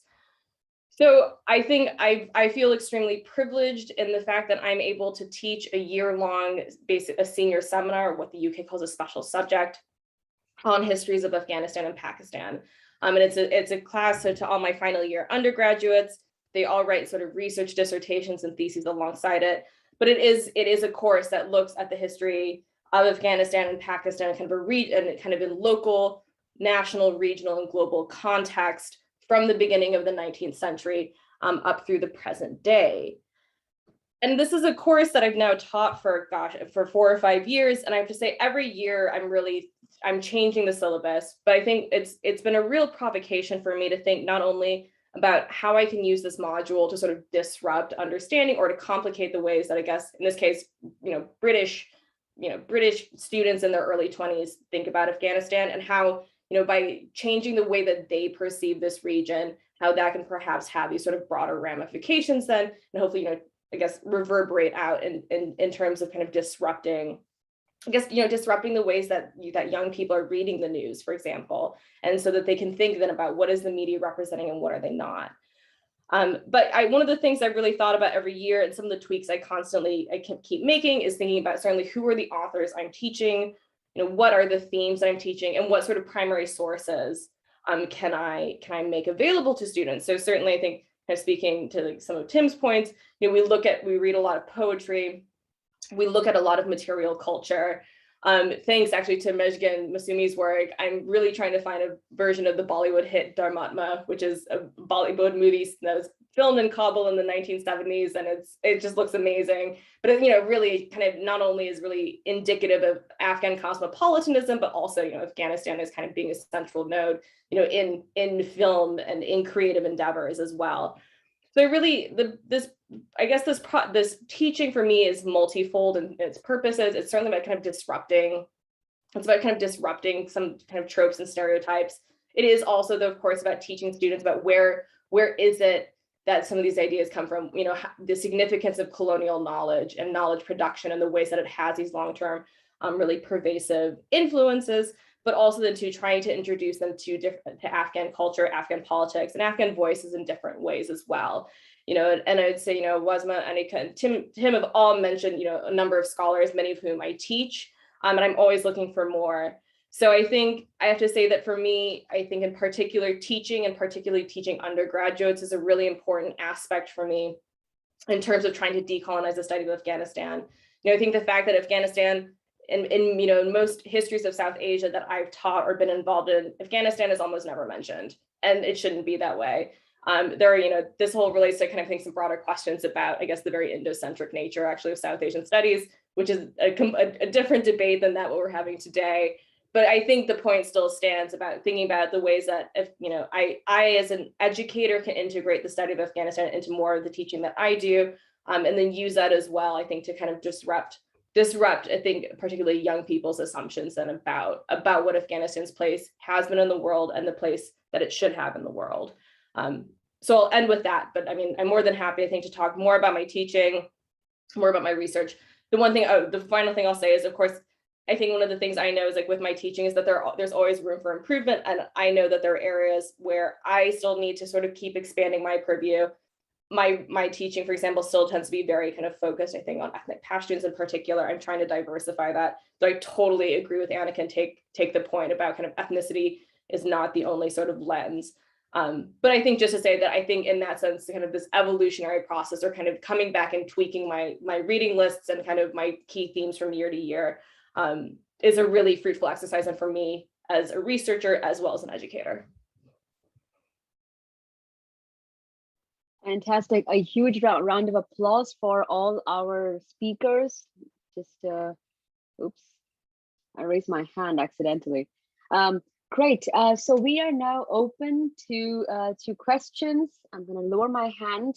So please raise your hands and I'll call on you, and you can ask questions to our four speakers. Thank you truly. This is so much food for thought.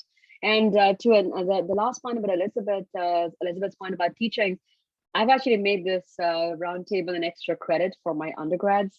So you might actually get a lot of questions from some of the undergraduate students here. Great. So from the audience, I do know some of my students have questions. Gracie, for example. Gracie, go ahead.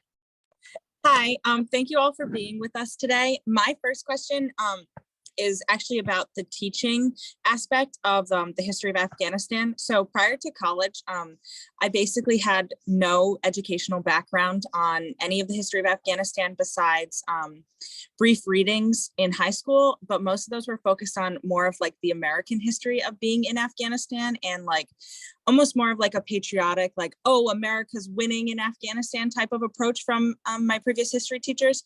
So I was curious about like what recommendations or what maybe the most important changes are to the history of Afghanistan being taught at like a younger level, and then as well as at like a college level. Whoever from the roundtable wants to take the question, or perhaps we can go around. All four of you might have some thoughts. I'll let you decide that. I can just briefly start and then maybe connect it to some of the themes that the co-panelists brought up too, which is I think although yes, Afghanistan has been underrepresented in many disciplines and conferences, but I see a real emergence of really interesting new developments happening, as some of my co-panelists have mentioned. So there's new voices coming in, and I think there's many more interesting and well-researched books and articles and things to add. And I'll point to some of the people that are on this panel, without naming everybody. You can see who's on here, some of the newer faces, as opposed to what I would say the earlier canon, which was in many ways more of a colonial reiteration of the dynamics in Afghanistan. And I'll also point out, people like, as we've mentioned, Mishgan Musami, Annika Schmeding herself, has done in-depth research and is fluent in the local languages. So I think those are the types of things we want to look at, is is, something before I was in academia, I was a journalist, and we called parachuting, where people become these overnight experts and go for a week or two and then produce books, that are essentially reiteration of other works without much new analysis or questioning the paradigms of knowledge production. And so there's a number of new works to be had. And I'll add to that another point that I wanted to make in regards to some of the questions that my co-panelists raised, which is the concept of positionality, right? How do we position ourselves vis-a-vis knowledge production, as well as acknowledging privilege, right? And once again, I'll go back to my journalistic roots, where I was working at one institution, and we were told that for segments where we were interviewing, this was a New York-based media institution, that for segments for experts, we wanted to have, oftentimes they would say, get white experts, white people in academia and so forth. And then for the on-the-ground witness accounts, the more embodied source of information, then you go to people of color, you go to marginalized communities, where it's supposed to be the data then that forms support to the white experts that were brought in. And I thought, okay, so this is a problem in the realm of journalism, but it's very much so, as Annika pointed out, a problem in academia, including in Afghanistan studies and history and anthropology and so forth. But in anthropology, we also have had a moment of reckoning where we very much incorporate our positionality. So if you're, writing a book, you have to explain the details of what your relationship is to the subject that you're studying. And the same types of problematic situations happen where somebody like me, who I consider myself Afghan American, even though I have all my credentials and doctorate work and so forth, oftentimes we are categorized as being more biased. And same thing with Afghan scholars, like, oh, if you have affiliations with this ethnic group or this religious group, you're going to be more biased in your work. And that's just not the case. We have to also go back to looking at why is it that the dominant group the group that has dominated Afghanistan studies has been Anglo-European American white scholars, and there isn't that same type of positionality discussed in their work, and there needs to be. And the reason why there isn't is because there's a taken for granted understanding that they are the voice of authority and that they're entirely impartial and come from a zoomed out analytical perspective where they can analyze in a way that we cannot. And I think that's a huge problem, and that we need to, as once again Annika mentioned, elaborate those and raise those issues in these kinds of dialogues, as well as in the work that we write, and also acknowledge, more marginalized scholars who have these embedded biases placed against us automatically, that, we are not taken as the voice of authority in the same capacity. So I'll leave it there.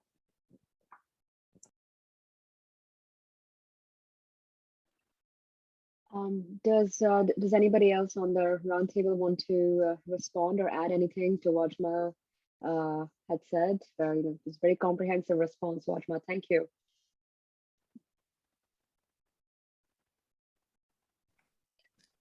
I'll just check in just really quickly. I honestly, just to echo one thing that Wazmah said, I think actually we are, in a really exciting moment, I suppose, in some respects in studying Afghanistan, because I think there has been, as you said, there's been so much really great work that has come out, I would say, particularly in like the last 10 to 15 years or so, that has, I think, really complicated these narratives. I mean, I've got two of Niall Green's edited volumes sitting behind me, and kind of the edited volumes are fantastic too, because they bring in so many different perspectives. And I think also maybe one of the things that, like, I don't know, is like, this is maybe just throwing it out there, but it's like, I think one of the things that's really exciting is how interdisciplinary and multidisciplinary a lot of these volumes or a lot of these studies are. So, and I think there's a lot has been brought to the table by kind of, I think, the ways that scholars are drawing on not just history, but anthropology or sociology, and bringing in different methods as well. And I think that, so I think in that respect, it is really exciting to me, kind of, every time that so much new stuff is being published. And I think every single time it is, I totally agree with Wazmah that there is a lot of this sort of parachuting in. I think we saw that a lot in August in particular. But I think in terms of some of the scholarship that's emerging, and that, it is so rich and it is really exciting. So I think in that sense too, I think it has changed really drastically. Even since I started working in the field. If I can just jump in and make a very quick addition, I think one of the benefits of the kind of press and publishing environment that Wazmah published on and researched on in her book was that it created a really welcome and open space for a lot of publishing interventions, including memoirs from former foreign ministers, many other historic political actors. Just to maybe answer the question directly, a lot of the works that I've learned a lot from are books by both diaspora, former Shia Islamists living in Finland, this guy, Mohammad Reza Alavi, and this other guy, Misbah Zadeh, who is the son of a Shia activist who was killed by the PDPA in the late 1970s. And, I think one of the problems that we have here is, like, there is a ton, and there's a ton of really important and interesting books published in the Afghan publishing scene from 2001 to 2021. And yet I think this gets back to Annika's point about sort of, are you a theory maker or are you a source? And reading these books, in particular, this book by Alavi on these so-called left Islamist thinkers, he raises really interesting questions of, like, what did Islamism mean by the late 1980s? Was the late Najibullah regime in particular socialist in any meaningful sense? Kind of what did these actors do with themselves as the Cold War really comes to an end in that part of the world? But here I think we have kind of the usual structural problems of translation and what sort of field conversations are we speaking to? You can be the most eloquent scholar in the world, but if you're presenting at maybe Mesa, you're decentered in a way. If you're presenting at Schaefer, you're perhaps decentered in another way. So I think that's the challenge we face going ahead, is both engaging with these works, perhaps translating them, and then highlighting how these Afghan voices and experiences are really relevant to the way that we think about the history of socialism or Islamism or other thinkers. A lot of these guys talk a lot about how important Ali Shariati, the Iranian intellectual, was in Afghanistan. There are dozens of books out now on Shariati and decolonization. I don't know of any books in English or even Persian, for that matter, on specifically Shariati in Afghanistan, even though it was really important in the 60s and 70s. So I think there's a lot of room out there, but it raises these questions of translation, language, and institutions. Absolutely. Annika, do you want to add something? We do have questions, so if you want to add something. Yeah, I can just add just a couple of small things, and I think my co-panelists actually already answered these questions really good. But I think one of the things that I've been seeing, and of course things have right now changed, and we need to see how things will shake out in terms of research within the country as well after August. But in the last kind of 10 years, what I've actually seen is there were quite a lot of new people, also a lot of anthropologists who were coming and doing research in Afghanistan. And that's not only the white European or American, but also like people from the region, from Iran, from East South Asia as well, like from different places who were researching and did a lot of more in-depth ethnographic research as well. And at the time when I did my PhD research in Afghanistan, we had a small group of people who were like meeting with each other to discuss challenges and questions and how, to portray things as well, and how to write about it and how to conduct the ethnographic research. And I think like in those years, what was interesting to me was that the research was very much possible in Afghanistan as well. And I think people a lot of times didn't really think about it in that way, because of course it was an insurance problem to even go to Afghanistan for most universities. So of course the thing looks right now very different to that, but there is, I think, a lot of people who have really interesting material and who also will be publishing in a near future, who have been working on these materials for the past 5 to 10 years. And one of the questions I just see in the chat about how we can spread the idea of decolonizing history. I mean, I can't talk so much about history because I'm more an anthropologist who works on present day Afghanistan, though I do use a lot of oral history of the last 50, 60 years, actually, of different communities and how they position themselves. And the question was, how can it be made palatable to people who mainly consume from Western mass media and or are not academics on the subject? And I really think that it's also a question of approaching it from all of those different directions of actually like talking about poetry, talking about music, talking about how they intertwine both with the history, the politics of the country, the ways how people perceive the world, and also just showing that in many different ways. You know, I mean, I think it's an important part of us to figure out how can we actually make other people see why we are so fascinated by this country and this place and these people and this culture and the myriad of cultures that actually coexist and intermingle in this place. And I think that we just need to actually bring some of that ethnographic embedding, that taste of that into some of the ways we even talk about Afghanistan, not as a policy point, not just as a place where, you know, foreign intervention happens, but actually as a place where people live and where people think about that foreign intervention, how they're positioned with towards that. So I think making that come alive also is a part of rewriting that history, of rethinking how we talk about the place and the people there. So yeah, but I see there are more questions. Great. Thank you so much. Perhaps we can turn to Sean for his question. Sean Case. I just want to thank all of the panelists. This has been a fantastic roundtable. And I think what I have enjoyed the most is in your discussion of decolonizing the study of Afghanistan, you haven't situated and centralized the war. Like, you focused so much on the people. And so I have deeply appreciated that.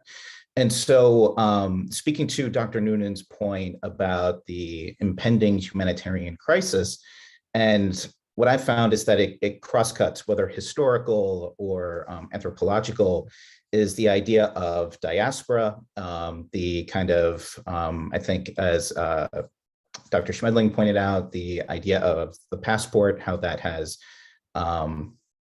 created a certain degree of hierarchy, but even more so, how it seems as if the existing narratives that are developing have to do with tragedy in terms of characterizing the US withdrawal, the humanitarian crisis, the move to get interpreters out of Afghanistan, yeah, how that falls into kind of the politics of the tragic. And so my question to you all is how to avoid that and how to separate it while maintaining the actual lived struggles that people are enduring, both within and outside of the country. I can maybe try to take a crack at that, unless we want to group questions. But thanks for your question, Sean. And yeah, I think one way to think about this is, you know, on the one hand, I think in a small way, panels like this, I think, you know, the kind of writing we do, you know, activism we do, solidarity that Annika mentioned are really important tools for and ways of addressing the current crisis. But in terms of kind of mental models and how you encourage audiences to think about this differently, and maybe this connects to Nicoletti's question in the chat, I think that one potential option might be thinking of Afghanistan not only as this place of sort of horrible tragedy and permanent crisis, but in a way, perhaps as sort of a preview or a microcosm of problems of global governance that I think we're likely to see in settings beyond Afghanistan in the future. I think you're of the so-called term of a poly crisis. And just to make this more concrete, I think there's ways of writing this into history. If you look at, for instance, the 1973 coup d'etat against Mohammed Daoud Khan, this was preceded, and many scholars argue precipitated by a major drought in the country that led to increases in food prices. It led to dissatisfaction with the ruling family. We can take this further back and think about the impact of deforestation in eastern Afghanistan, in part through illegal logging and shipping to markets in Pakistan. There's a bigger background to this, of course, with the geopolitical shocks of 1971, the India-Pakistan dynamic, et cetera, et cetera. But I think the basic point is, insofar as we're likely to be facing future problems of like deforestation, climate change, diseases that jump from animals to humans, and so on. I think it's important not to just portray Afghanistan as this sort of this horrible place where these sort of crises keep on happening. But I think that using perhaps lenses of environment, food security in the history and in the past as ways of showing how Afghanistan is not just this sort of backward, hopeless place, but has been, for various reasons, exposed to these shocks that I think we're likely to see more and more in sort of so-called safe locations. That might be one way of doing it, but I'm also eager to hear what my colleagues have to say.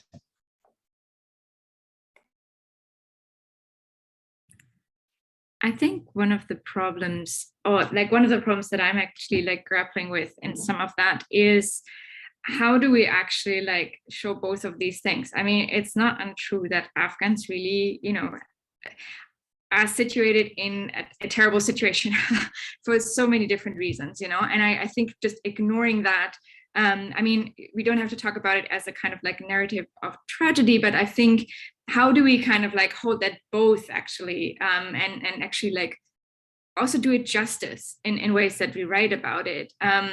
And one of the ways, like, for example, in some of my writing, when COVID hit, for example, I teamed up with an Afghan colleague of mine, Omar Sharifi, and we wrote about both kind of like how Afghans actually sprung up and used solidarity networks to help like economically other Afghan families during this crisis, but also to at the same time talk about how much the healthcare system, for example, was dependent on healthcare tourism to India, and how Afghans suddenly were cut off from that and weren't able to go anywhere. And I think it's kind of like, of course, the situation was pretty dire, or like still is. And I guess we're also not talking about COVID anymore because for Afghanistan, because of course it's there.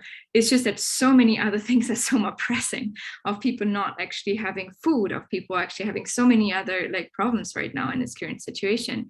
But I think one of the ways to talk about that or address that is to not erase the difficulties that Afghans face, but to look as well at the resources with which they're trying to face them, the ways that they're trying to deal with them. And I think actually Wazmah really said it really beautifully well when she said that Afghans have been so much negotiators, diplomats, and hagglers. And I find that a lot as well in my work.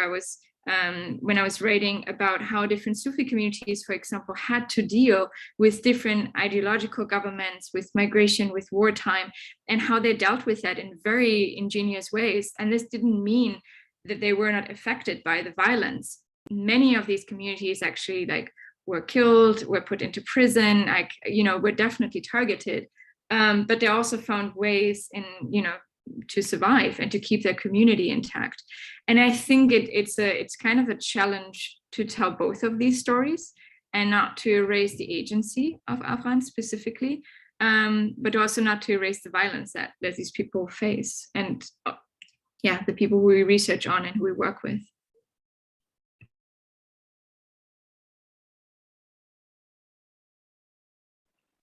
Wazmah and Elisabeth, do you have anything to add, or should we move to the next questions? I mean, I think Tim and Annika said it well, but maybe I'll just reiterate the points made, which is that I think it is really important to hold the reality of both situations, right? And that we want to think about all the achievements made, but at the same time, the situation is very tragic, both right now and if we look at historically, the last 40 years have been really devastating and terrible in many respects. And so I've had a number of people who've read my book and comment on, reading your book is so painful and tragic to see these moments where you've had all these progress and you've had, developments in culture and media and poetry and incredible output in terms of television and film and so forth. And then it's another cycle of war and fighting and what we call brain drain. So people who have amassed those skill sets and talent leave, and another crisis. And currently between inflation and as people have pointed out, the winter coming, the situation is very dire. And so I think we have to hold the truth of that these interventions, both domestic actors, but also foreign interventions, as much as they've been helpful in certain ways, have created a cycle of devastation and tragedy in Afghanistan, and we cannot skirt away from that. But it is important to talk about, as Annika said, the beauty and culture and the reasons why people are excited to work there and talk about those positive developments as well.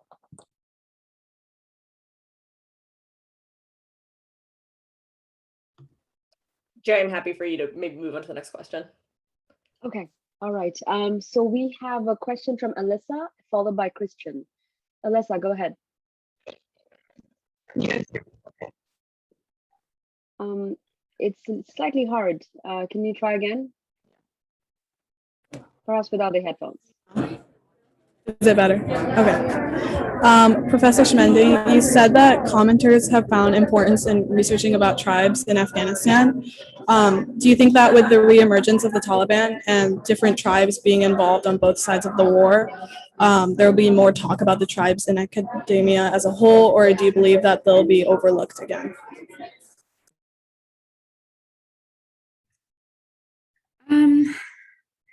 I think that, what do I think about the emergence of the Taliban with tribes? Good question. I think I don't have a crystal ball to say where research is going and what people are gonna, what kind of like frames of reference people are going to use in terms of research to try and understand the Taliban or rifts within the Taliban or different groups as well. I think for as much critique as anthropologists have leveled against questions of how ethnicity is constructed and how the idea of tribes is used in popular media, it's not that many people listen to us, to be honest. I mean, there is a lot of literature that like deconstruct these particular terms and also problematizes them in the analysis that we're using. I'm not against using any of these terms. I'm just very much kind of like against using them uncritically and using them in terms that seems self-explanatory and descriptive, whereas what they actually should be kind of categories of inquiry, where we actually see what kind of work do these categories actually do, or what do they also sometimes preclude us from seeing. And I think that's very similarly with other categories.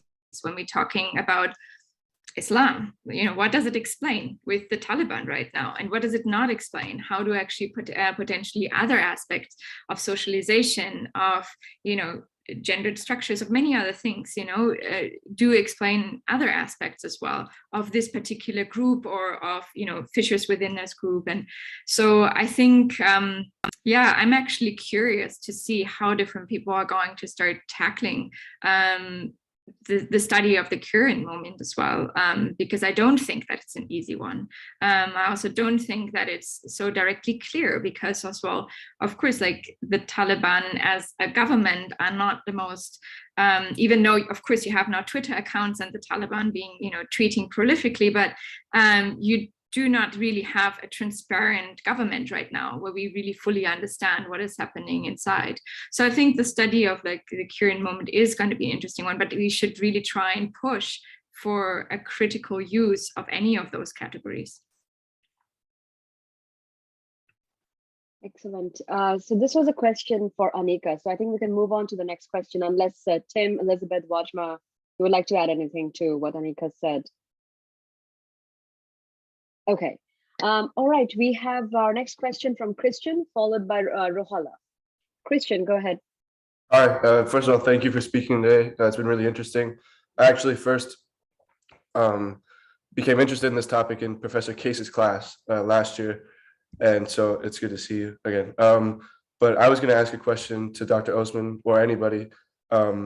You mentioned falsified or unreliable data in the region, either on the side of the United States government that wants to show, maybe a less than accurate version of events, or just in an unstable region, it's hard to have reliable data. How in the scholarly community, how do you combat that? How do you vet data from these regions?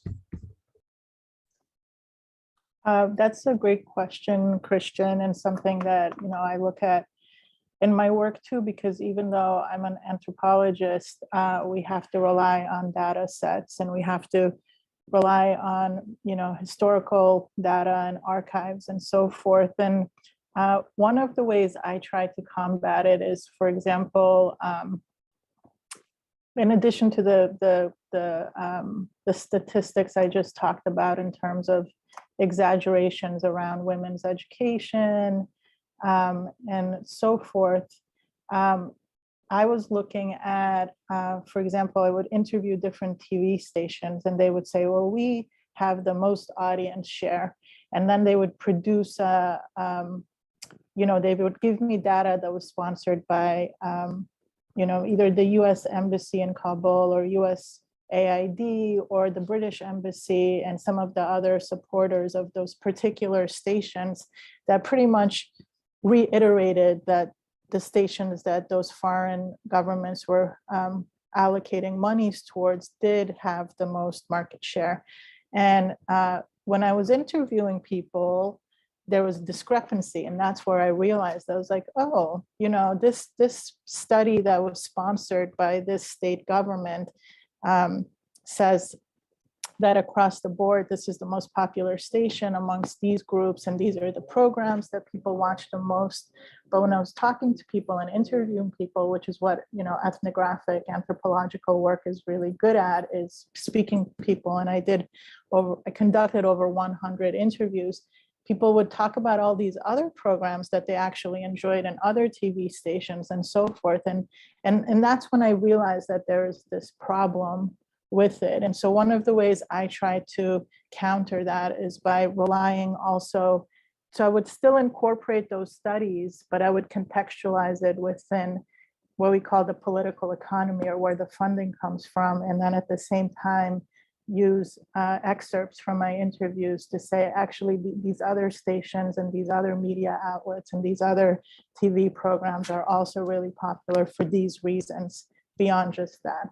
Yeah, but I think to your question, Christian, as scholars, we always have to be wary.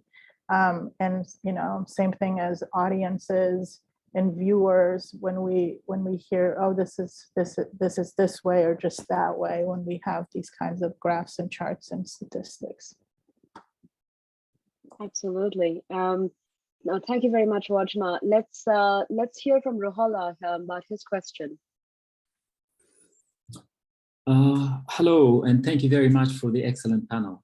Actually, when Jayita, you announced that the next series of the talks would be in March, I felt, that's a long time to wait. So I want more of these events. I really enjoyed all panelists' input, and particularly I enjoyed that a lot of the things that I was actually kind of thinking about, maybe the kind of vacuums that was always visible, but not as articulated, were actually very well articulated here. particularly the very important input that Timothy mentioned about the importance of poetry. So Afghanistan is probably, by some account, is considered an oral culture. A lot of the material is verbal, is not textual. So, and a lot of it is also in the language of, let's say, poetry, but also music, and dubaiti and charbaiti and rubai. So a lot of the women's narratives you can find in woman charbaitis, let's say. So scholars must be open to all kinds of data, but also Dr. Schmeding's input on putting self on the text, because scholars are not just machines, because scholars are also part of the process of production of that data. So they're not just channels that turn data into let's say, theories. But my question is just open to all panelists about locating Afghanistan, because a lot of the universities around the world, they locate the study of Afghanistan, what they call the study of Afghanistan, in different departments, different disciplines, as Dr. Schmeding mentioned. So is it considered a Central Asian country, South Asian country, Middle Eastern country, based on categorization, based on religion, based on ethnic representations, and everything else? So not only locating Afghanistan studies from a university perspective in the West particularly, but also locating Afghanistan, because that confusion is not only felt among the scholars, but also among the citizens of Afghanistan as well, because it's pulled in all directions. So that is one thing that I would like to hear from the panelists, what they think about that, but also about the possibility of how more voices of, let's say, Afghans can come out and can be heard. The thing is that maybe my apologies if I'm going a little longer, is that a lot of times Afghanistan is a very, of course, divided society. And among those divisions, you know, scholars are also human beings. It's not always, I would say, impossible for scholars to fall into those traps. And actually, there are examples that one can talk about. But the example of what kind of categories, what kind of terms are developed, like earlier, the question of tribe was mentioned. So Afghanistan in general, a lot of scholars are referring to all sorts of groups in terms of tribes, but all social categories are not ascribing to the concept of tribe. So not all social groups are tribal. So Hazaras, for example, are never attributing to themselves as a tribe. Uzbeks the same, because tribe has a different structure and roots. But on the other hand, the word ethnicity, there is no Farsi or Pashto translation of the word ethnicity. So at least I haven't come across of a good translation or equal term. So how these negotiations that not only are translation problems, but also a lot of academic issues can raise, like the uniquely talking about Afghanistan as a tribal society, when a huge majority of its people do not ascribe to that kind of term, introducing their representation of their group. Let's say a lot of these groups are religious. Some of them are based on a lot of other attribution that is not necessarily tribe. It was a little bit a mishmash of all sorts of questions and comments, but I will appreciate any views that panelists can share. Truly excellent. I think that's an excellent last question to wrap up our roundtable on decolonizing the study of Afghanistan with. So we can go in the order that we started, or it could be entirely open-ended. So if each one of you could respond to Rohala's excellent two questions, and really important, it's going to give us a lot of food for thought, because this video, as you know, will be uploaded on YouTube. The conversations will go on in our heads and in our various kinds of collaborations that we and other people will take. So if each of you could respond, that would be great, and we can conclude after that.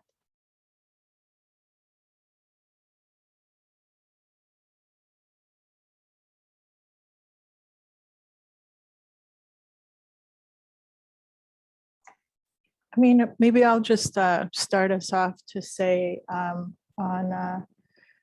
Rohala John's last point about tribe and ethnicity is, something we all look at in our work. But I think, as some of the co-panelists and Rohala John himself mentioned, is that there has been an overemphasis on tribal politics in the scholarship. And as Annika and other people mentioned, now scholars are trying to complicate that and look at issues of class and rural and urban divide and many other vectors and factors that come into play that are just as salient and just as important to look at. And that's not to say that tribe is not one of the ways that social life is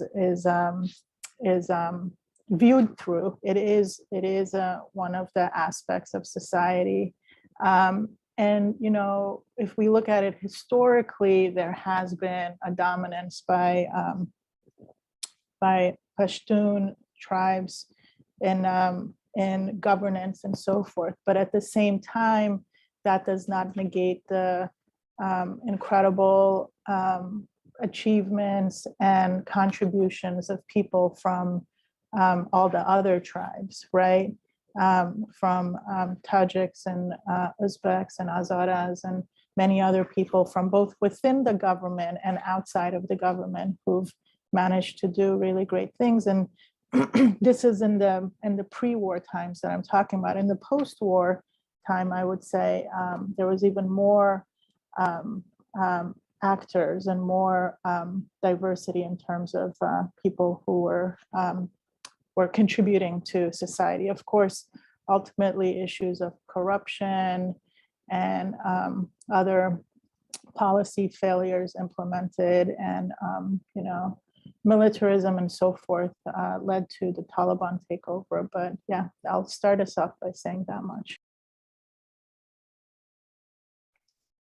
Thanks for your questions, Rohala, and good to see you if in this format. I'll offer maybe two quick thoughts. I think that your point about the lack of certain terminology in either Dari or Pashto is really a good jumping off point. And I think one potential future agenda item for the field might be doing these conceptual histories of kind of how to do violence to people with imported concepts.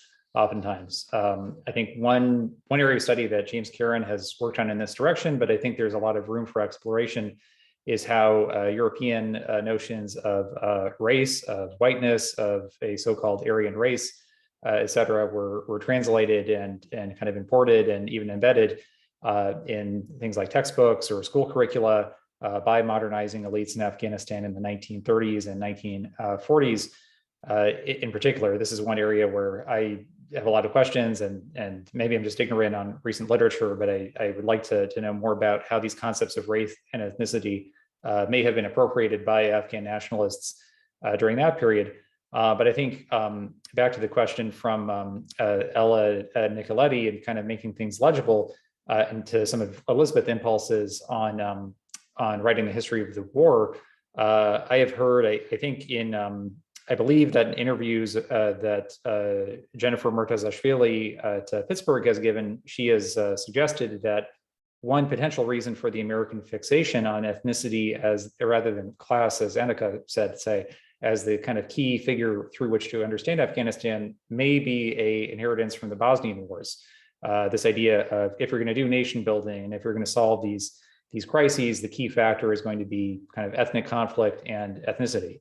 I'm not sure, right? I don't know if that's kind of empirically true or if we've done sort of enough research on that, but I think the key thing here is to see how these concepts of ethnicity, race, and kind of ethnic division are perhaps not endemic to Afghanistan, but have been sort of imported conceptually through these patterns, whether Afghan elites or the international community in the early 2000s. I think those are crucial to investigate.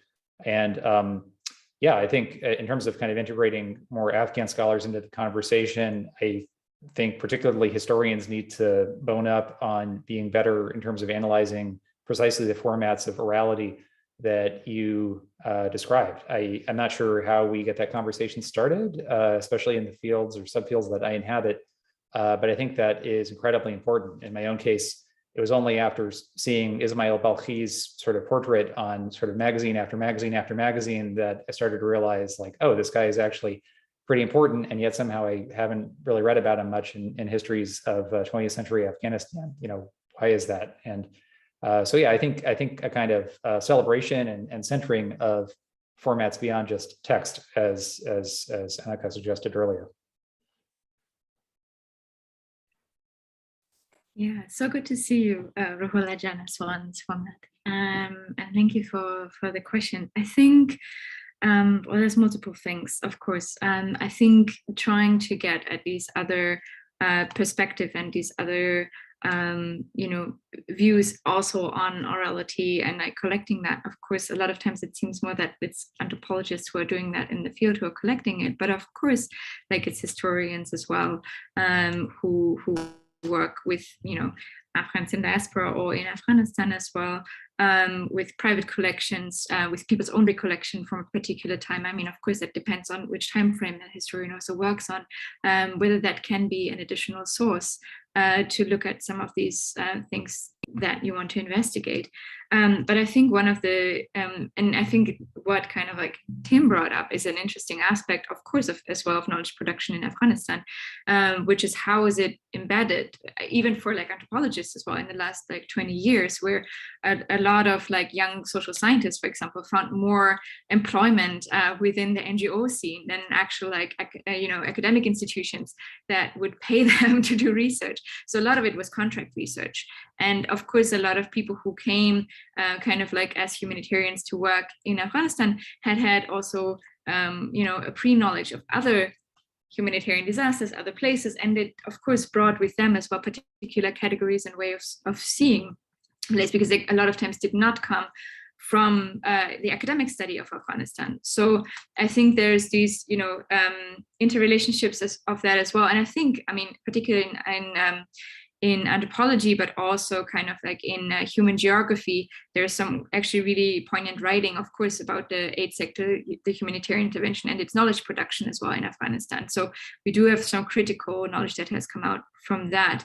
But I think it's always important to kind of question how is knowledge positioned and produced and who produces it, and how can we actually support a diversity of voices that questions as well which concepts have been imported and which concepts are actually really salient in the particular context that we look at, in which ways are they motivated and used.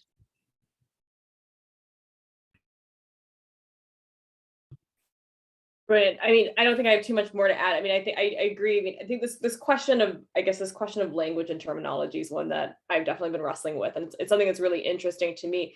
I think particularly, I was looking for a different project. I was looking at Afghanistan's various constitutions of the 20th century, and those are really interesting for seeing what is the terminology used in particular. And I think around these questions of nationhood, or tribe or ethnicity, but actually seeing the absence of those terms actually in many of most of the constitutions of the 20th century.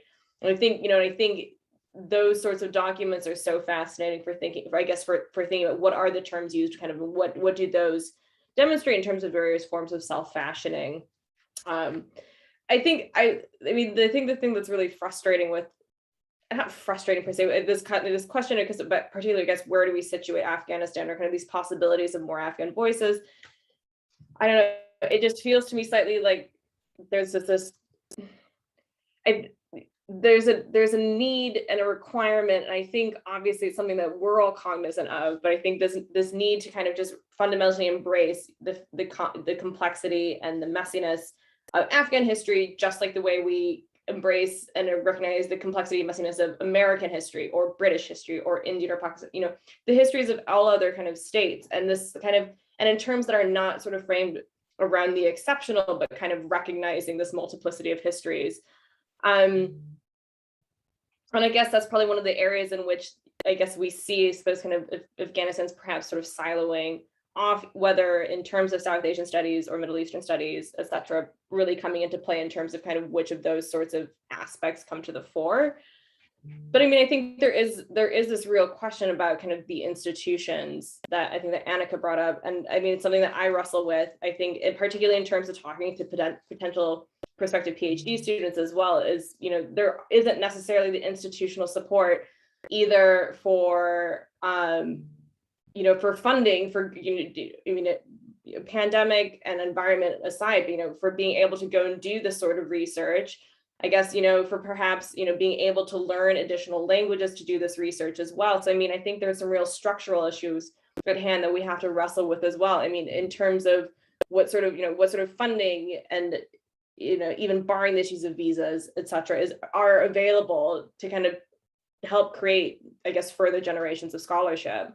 And this, you know, I think Annika's point too about kind of about who, you know, where many scholars or anthropologists are going really speaks to this, right? It's like, when was the last time someone who really, you know, who does Afghan history got hired into a South Asia job in the US or the UK, or it's, you know, I got hired to do US foreign policy and snuck through the door. So, you know, I think this is a real question. And this is one of those areas in which, I guess, area studies does matter in really problematic ways because of the ways it is sort of limiting those sorts of opportunities.